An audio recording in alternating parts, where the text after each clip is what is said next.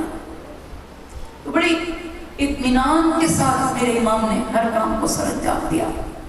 یہ تو اصحاب تھے جنہیں چراغ بجھا بجھا کے پہچانا ہے, چراغ بجھا بجھا کے جن کی معرفت دنیا کو کروائی ہے. تو اب اس لشکر میں جو گھوڑے آئے ہیں, گھوڑے کو فرس کہا جاتا ہے, اور جو گھوڑے پر سوار ہونے والا ہوتا ہے اسے فارس کہا جاتا ہے. یہ 30 فارس تھے اور 30 فرس تھے. یہ 30 فرس جو آئے ہیں کربلا میں, پہلے کیونکہ اللہ کے نبی کے عہد سے یہ گھوڑے اللہ کے نبی کے پاس آئے, تو ان گھوڑوں کو اللہ کے نبی نے خود آزمایا. ایک طرف شہزادے حسین کو کھڑا کیا, ایک طرف پانی کے برتن رکھے.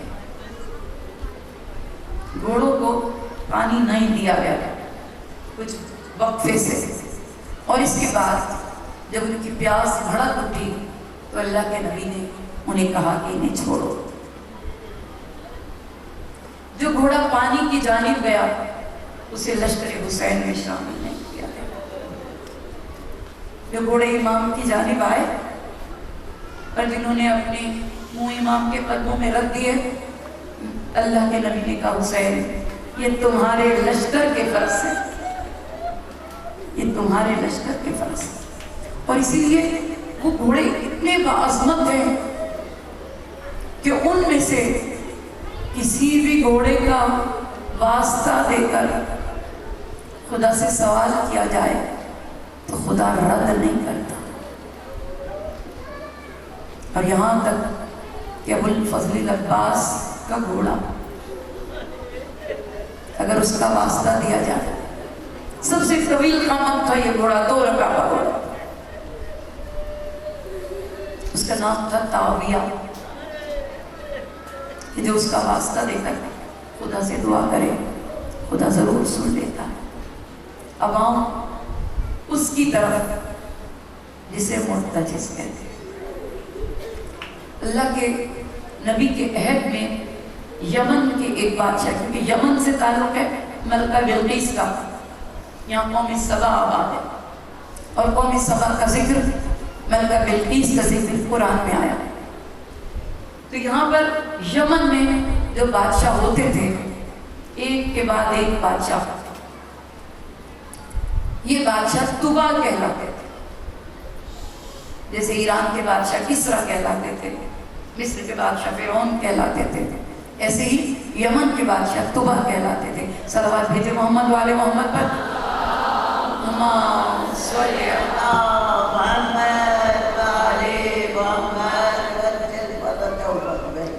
چونکہ یہ بادشاہ یمن کے بادشاہ جو تھے یہ حضرت عبد المطلب کے عہد سے اور حضرت ہاشم کے عہد سے اس گھرانے کے ساتھ وابستہ تھے, کیونکہ عرب میں سب سے بڑی تجارت بنی ہاشم کی تھی.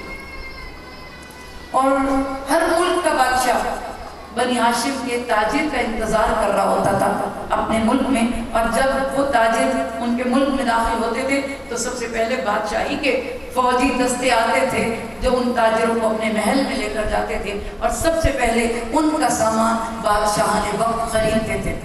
ان تاجروں کا سامان جن میں تجارت تھی حضرت ہاشم کی, اور پھر اس کے بعد یہ تجارت حضرت عبدالمطلب کی، پھر یہ تجارت حضرت ابو طالب کی، اور یہ تجارت کا سلسلہ اس طرح سے قائم ہوا کہ پھر حضرت جعفر طیار اور ان کے بیٹے عبداللہ ابن جعفر طیار نے اس تجارت کے سلسلے کو قائم رکھا۔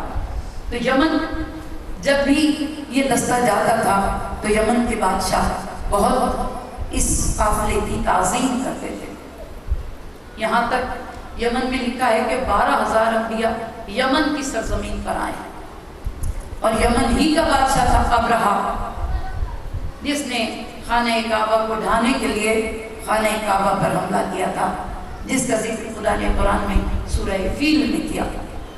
اور یمن کا یہ بادشاہ جب دنیا سے رخصت ہوا تو اس کا بیٹا برسر اقتدار آیا،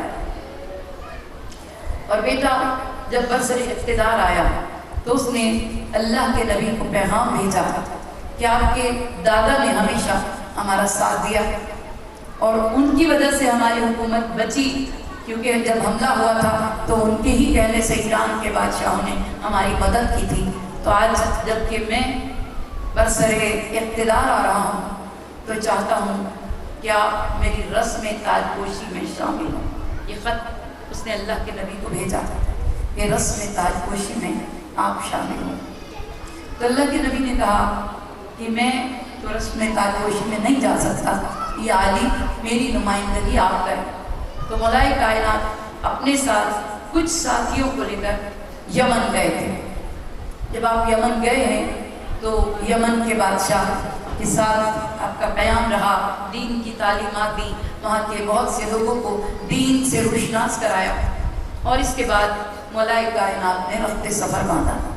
جب آپ نے رخت سفر باندھا تو یمن کے اس طبع نے مولائے کائنات کو بہت سے تحفے دیے، اور یہ یمن کے جو بادشاہ تھے یہ ہمیری کہلاتے تھے۔ عرب میں ہمار گدھے کو کہا جاتا ہے، ہمار ہمیری یعنی گھوڑے اور گدھے پالنے والے لوگ، یہ لوگ ان کے نام رکھتے تھے، ان کی باقاعدہ نسلیں لکھی جاتی تھی، کس گھوڑے کا باپ کون ہے، کس گھوڑے کا باپ کون ہے، باقاعدہ نسلیں لکھی جاتی تھی، اور انہیں سجاتے تھے، اپنے گھوڑوں کو اور اپنے خچروں کو یہ سجاتے تھے، ان کے اوپر بہترین زین رکھتے تھے، ان کے لیے بہترین زینیں تیار کی جاتی تھی اور انہیں سجایا جاتا تھا۔ یہ اس قبیلے کا، ہمیری قبیلے کا کام تھا، اس لیے یہ قبیلہ ہی ہمیری قبیلہ کہلاتا تھا، گھوڑے پالنے والے، گھوڑوں کی نسلوں کے ضامن اور ان نسلوں کے جاننے والے، باقاعدہ کتابیں ہوتی تھی اور ان گھوڑوں کے نام ہوتے تھے، کون کون سا گھوڑا کس کس گھوڑے کا بیٹا ہے اور کون سی گھوڑی کس گھوڑے کی ماں ہے، یہ سب ان کے پاس لکھا ہوتا تھا۔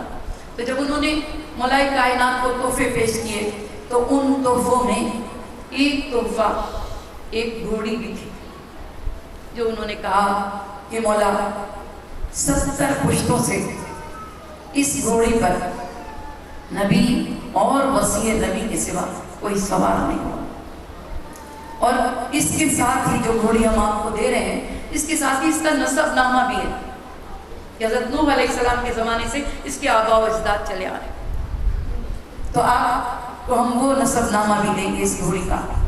تو میرے امام نے فرمایا کہ میں چاہتا ہوں کہ میں اسے دیکھوں۔ چنانچہ وہ لوگ امام کو لے آئے میدان میں اور گھوڑی امام کے سامنے پیش کی۔ میرے امام نے کہا کہ میں چاہتا ہوں کہ یہ کچھ دوڑ کر دکھائے، چل کے دکھائے۔ چنانچہ اسے دوڑنے کی آزادی ملی اور وہ چلی، لیکن جب وہ چلی تو چند قدم چلی اور رکی، پیچھے مڑ کے دیکھا اور کچھ بولی، پھر چلی، رکی، پھر پیچھے مڑ کے دیکھا اور بولی۔ تو میرے مولا نے فرمایا کہ یوں محسوس ہوتا ہے کہ جیسے اس کا کوئی بچہ بھی، اور یوں محسوس ہوتا ہے کہ جیسے یہ اپنے بچے کو پکار رہی ہے۔ تو انہوں نے کہا کہ جی مولا اس کا ایک بچہ بھی ہے۔ تو آپ نے فرمایا کہ تم نے وہ مجھے کیوں نہیں دیا، اس کے ساتھ صرف گھوڑی دے رہے ہو، بچہ نہیں دے رہے۔ تو انہوں نے کہا کہ مولا اگر وہ اس قابل ہوتا تو ہم ضرور آپ کو دیتے۔ تو میرے مولا نے پوچھا کہ کیوں؟ کہا مولا وہ بیمار ہے۔ میرے مولا نے پوچھا کیا بیماری ہے؟ ہم تو پوری کائنات کے امراض سے واقف ہیں۔ تو انہوں نے کہا مولا جب سورج ڈھلتا ہے، وقت عصر آتا ہے، تو وہ بچہ ایک میدان میں چلا جاتا ہے اور ریت پر جا کر وہ کھڑا روتا ہے۔ کچھ دیر رونے کے بعد وہ اپنے گھٹنے زمین پر ٹیک دیتا ہے، پھر دائیں کروٹ لیتا ہے، پھر بائیں کروٹ لیتا ہے، اور جب اس کے آگے پانی رکھتے ہیں تو وہ پانی کو دیکھ کے روتا ہے۔ میرے امام نے کہا کہ اسے میرے پاس لے کر آؤ۔ چنانچہ اسے امام کے پاس لایا گیا۔ جب امام کے سامنے آیا تو وہ دوڑ کے امام کی جانب بڑھا، اس نے اپنے منہ کو امام کے قدموں میں رکھ دیا اور میرے امام نے اس کے سر پر ہاتھ پھیرایا، اور ہاتھ پھرا کر میرے مولا نے کہا کہ مجھے یہی تو چاہیے۔ تو ہم یعنی قبیلے نے وہ گھوڑا اور اس کا بچہ دونوں امام کی بارگاہ میں نصب کیے۔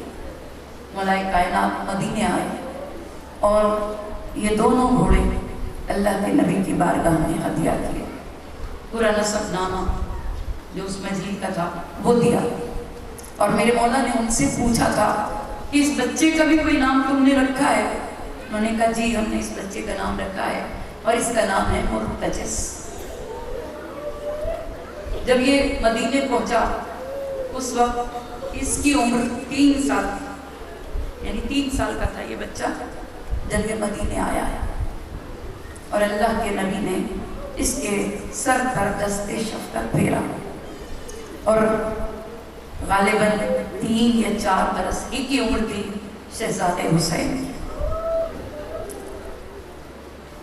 جیسے ہی امام آئے یہ دوڑ کے امام کی جانب آیا، اور میرے امام نے کہا نانا میں چاہتا ہوں اس پر سواری کروں۔ مسجد نبوی میں اللہ کے نبی نے حسین کو اس گھوڑے پر سوار کرنا چاہا۔ نانا آگے بڑھے، آؤ حسین میں سوار کروں۔ کہ نہیں نانا آج آپ مجھے سوار نہیں کریں، اسی طرح سے سوار ہوں گا جیسے عاشور کے دن اس پہ سوار ہوں گا، آج آپ مجھے سوار نہیں کریں۔ بابا بڑھے، کہا حسین میں سوار کرتا ہوں۔ کہ نہیں بابا آج آپ مجھے سوار نہیں کریں، آج میں اسی طرح سوار ہوں گا جیسے روز عاشور مجھے سوار ہونا ہے۔ امام حسن بڑھے کہ بھائی میں رکاب کو تھامتا ہوں۔ کہ نہیں بھائی آج مجھے تنہا سوار ہونے کا۔ اور اب اللہ کے نبی نے مرتجس کی طرف دیکھا، مرتجس نے اپنے گھٹنے ٹیک دیے۔ شہزادے نے سوار ہونا چاہا لیکن شہزادہ سوار نہیں ہو سکتا۔ مرتجس نے دائیں کروٹ لی، شہزادے نے سوار ہونا چاہا مگر سوار نہ ہو سکا۔ بائیں کروٹ لی، شہزادے سوار ہونا چاہا، سوار نہیں ہو سکے۔ تو اللہ کے نبی نے آگے بڑھ کے کہا حسین حسین ہمارے دل کو زخمی نہ کر۔ کہ کہہ کر اللہ کے نبی نے مدد کی اور میرا شہزادہ زین فرس پہ سوار ہوا۔ حضرت امام اب اللہ کے نبی مرتجس کو لیے شہزادی کے گھر کے صحن میں آ گئے۔ فاطمہ زہرا آج حسین پہلی بار گھوڑے پہ سوار ہوا۔ میری شہزادی نے مرتجس کا صدقہ اتارا، حسین ابن علی کا صدقہ اتارا، پھر اب میری شہزادی اپنی جھولی میں جو ڈال کے لائی۔ اے میرے حسین کے سوار، اے میرے حسین کی سواری، یہ میں جو تیرے لیے لائی ہوں۔ حضرت امام مرتجس جو کھاتا جاتا تھا میری شہزادی روتی جاتی تھی۔ ہاں یہ مرتجس ہی ہے جس پر 28 رجب کو سوار ہو کر میرے مولا کربلا کی جانب چلے اور عزاداران امام اب نہ کوئی یاور ہے، نہ کوئی مونس ہے، نہ کوئی مددگار ہے۔ حسین علی اصغر کی قبر کھول کر علی اصغر کو گاڑ کے قبر کے سہانے خاموش کھڑے، اور عزاداران امام ایسے میں ایک بار آواز آئی، السلام علیکہ یا ابا عبداللہ۔ میرے مولا نے مڑ کے پوچھا، کون ہو تو اس وقت مجھے سلام کر رہے ہو؟ جبکہ اب میرا کوئی سلام کرنے والا باقی نہیں۔ آنے والے نے کہا، آقا انا برید الصغرا، میں صغرا کا نام ابر ہوں۔ آقا شہزادی نے مجھے بتایا تھا کہ میرے بابا کی بڑی پہچان یہ ہے کہ دائیں جانب علی اکبر ہوں گے، ہم شبیہ پیغمبر، بائیں جانب قاسم ہوں گے، ہم شبیہ پیغمبر، پیچھے عباس علمدار علم کا سایہ کیے ہوں گے، لیکن مولانا اکبر نظر آتے ہیں، نہ قاسم نظر آتے ہیں، نہ عباس علمدار کا علم نظر آتا ہے۔ ایک بار میرے امام نے کہا، اے قاسم جاؤ میری بیٹی سے کہہ دو، نہ لشکرے، نہ سپاہے، نہ کثرت الناس، نہ قاسم، نہ علی اکبر، نہ عباس۔ جاؤ اے قاسم میرے حسین سے کہہ دو کہ حسین تنہا ہے۔ اور عزاداران امام جس وقت قاسم کو روانہ کیا تو اب میرے مولا خیمے میں تشریف لائے۔ ایک بار آواز دی، زینب میرا آخری لباس لیا۔ عزاداران امام میری شہزادی آخری لباس لے کر امام کی بارگاہ میں پہنچی۔ یہ وہ لباس ہے جو شہزادی نے اپنی بیٹی کے حوالے کیا تھا۔ جب میرا حسین رخصت کے لیے آئے اور میرا حسین کے لباس پہن لے تو سمجھ لینا کہ یہ حسین کا کفن ہے، اب لوٹ کے حسین خیمے میں نہیں آئے گا۔ عزاداران امام میری شہزادی نے خود اپنے ہاتھوں سے وہ لباس امام حسین کے زیب تن کیا، اور جب میرے امام وہ لباس پہن چکے تو ایک بار کہا، بھائی ذرا اپنا گریبان تو کھول دو کہ میں اپنی ماں کی وصیت کو پورا کر دوں۔ امام نے گریبان کھولا، میری شہزادی نے گلے کے بوسے دیے، ایک بار کہا، ماں گواہ رہنا میں نے آپ کی وصیت کو پورا کر دیا۔ اب میرے امام نے کہا، بہن ذرا بازوؤں پر سے ردا تو ہٹا دو کہ میں بھی بابا کی وصیت کو پورا کر دوں۔ بازوؤں پر سے ردا ہٹائی، میرے مولا نے بازوؤں کے بوسے لیے، بابا گواہ رہنا میں نے آپ کی وصیت کو پورا کر دیا۔ اس کے بعد بی بی فضہ کہتی ہیں کہ ایک بار امام شہزادی کو لے کر ایک حجرے میں داخل ہوئے۔ جب حجرے کی جانب، خیمے کی جانب چلے تو ترتیب یہ تھی کہ امام آگے تھے اور شہزادی پیچھے تھے۔ دونوں ایک خیمے میں پہنچے، بہت دیر تک خیمہ شہزادی زینب میں امام شہزادی سے ہم کلام رہے، لیکن جب خیمے سے برآمد ہوئے تو ترتیب بدل چکی تھی۔ اب شہزادی آگے تھی اور امام پیچھے تھے۔ بی بی فضہ کہتی ہے، میں سمجھ گئی کہ اب کچھ دیر کے لیے امامت شہزادی کے حوالے کر دی گئی ہے۔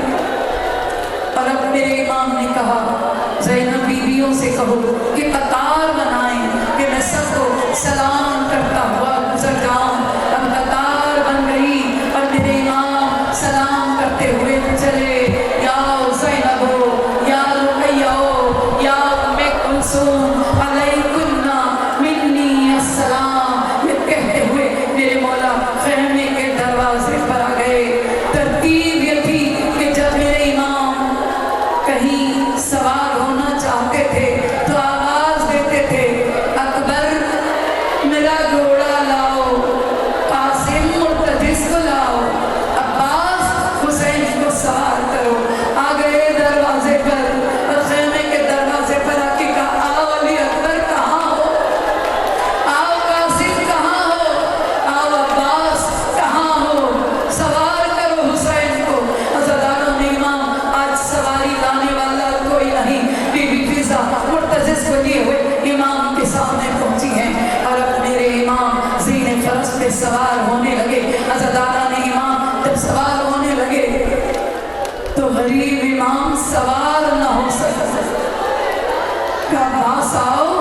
حسین کو سوار کرو، آؤ قاسم حسین کو سوار کرو، آؤ عباس حسین کو سوار کرو، مگر عزاداران امام ایک بار لاشیں میدان کربلا میں قودی کی کیفیت میں بیٹھ گئی، آقا حکم دے تو آ جائیں۔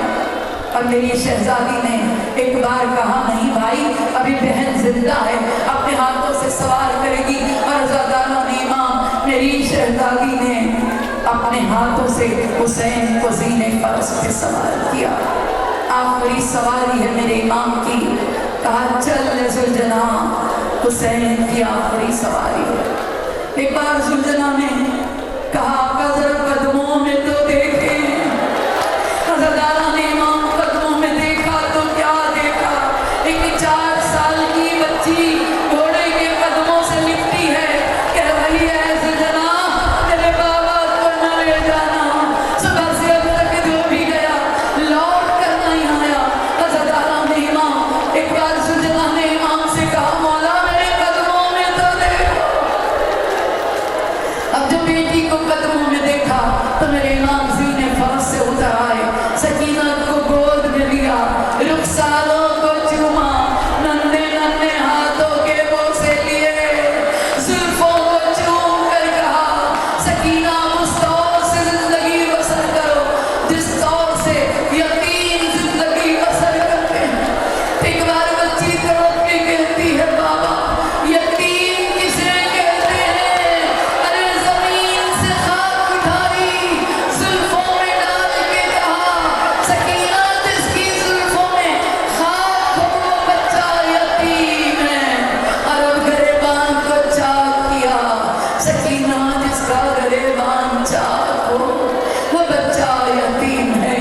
اور اس کے بعد میرے مولا نے شہزادی کو بہن کے حوالے کیا، آ گیا میرا امام میدان کربلا میں، عزاداران امام جنگ کرتے کرتے وہ وقت آیا کہ زہرا کا نور عین 1951 زخم کھا کے زینے فرس پہ جگمگایا، اور ایک بار میرے امام نے کہا اے زلجنا مجھے ایسے مقام پر پہنچا دے جہاں میں سجدہ